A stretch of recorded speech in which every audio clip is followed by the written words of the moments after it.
Eu sou Mário Persona e essas são as respostas que eu dei aos que me perguntaram sobre a Bíblia. Sua dúvida está no capítulo 10 de Marcos, quando Jesus promete a Pedro que ele receberia 100 vezes mais de tudo aquilo que tivesse deixado para seguir a Cristo. Considerando que Pedro viveu de forma humilde, como todos os outros discípulos, como ele poderia ter recebido 100 vezes mais ainda em vida?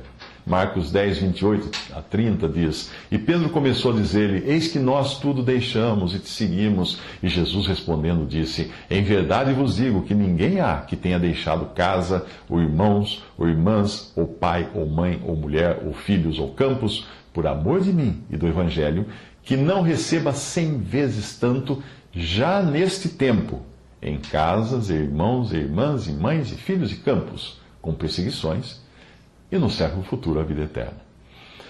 A Bíblia ensina claramente na doutrina dada aos apóstolos que nesta vida os salvos por Jesus não seriam necessariamente ricos. Os pregadores da prosperidade enganam muitos quando prometem para a igreja, que são salvos na atual dispensação, aquilo que foi prometido para Israel no passado. A questão é que Israel era o povo terreno de Deus, com promessas terrenas, e a igreja é o povo celestial de Deus, com promessas celestiais. Aos israelitas não era prometida a vida eterna, mas uma vida próspera neste mundo. Só isto já deveria dar ao crente o entendimento para saber que Deus está tratando com um povo diferente hoje, e em condições e promessas também diferentes.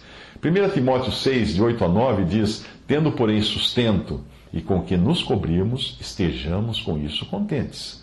Mas os que querem ser ricos caem em tentação, e em laço e em muitas concupiscências loucas e nocivas, que submergem os homens na perdição e ruína.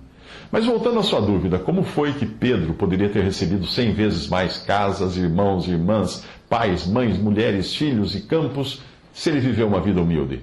Será que a promessa do Senhor a ele, feita a ele, não se concretizou? Sim, a promessa se concretizou, e Pedro foi certamente um exemplo de homem rico, porém rico na fé, como Tiago ensina no capítulo 2, versículo 5. Ouvi, meus amados irmãos, porventura não escolheu Deus aos pobres deste mundo para serem ricos na fé e herdeiros do reino que prometeu aos que o amam?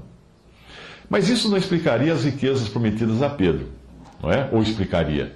Certamente Pedro também recebeu tudo que o Senhor lhe prometeu.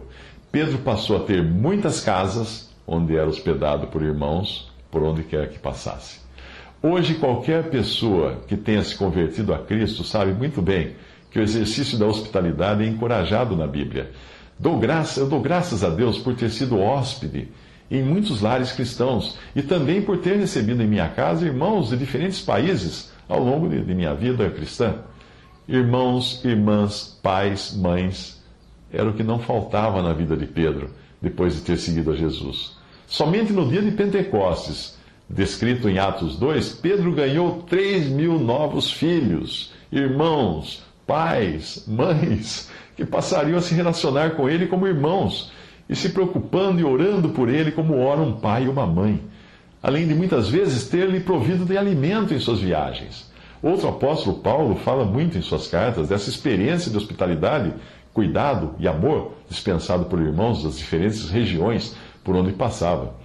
Paulo também chamava de filhos, filhinhos, aqueles que ele havia gerado pela pregação do Evangelho. O Senhor prometeu a Pedro que ele teria 100 vezes mais campos. E isso é verdade para todo e qualquer cristão. O Senhor disse que a seara, ou campo, era grande, e rogou ao Pai por trabalhadores para a sua seara. Hoje há terras e mais terras para serem conquistadas pela mensagem do Evangelho. E felizes aqueles que podem dizer que foram instrumentos do Senhor na conquista desses campos. Afinal de contas, sabemos que no futuro, quando Jesus vier reinar, todos os reinos do mundo serão dele e daqueles que são coerdeiros com Cristo. O versículo que promete a Pedro todas essas coisas também fala de perseguições. E é isso que o crente pode esperar nesse mundo. Pedro foi martirizado por sua fé e muitos ainda hoje sofrem perseguições, ferimentos e morte por testemunharem de sua fé em Jesus. É claro que os pregadores da prosperidade gostam de deixar de fora esta parte das promessas de Deus, porque eles próprios gostam de viver na luxúria. Mas o crente que está atento à palavra não se deixará levar pelo discurso desses lobos.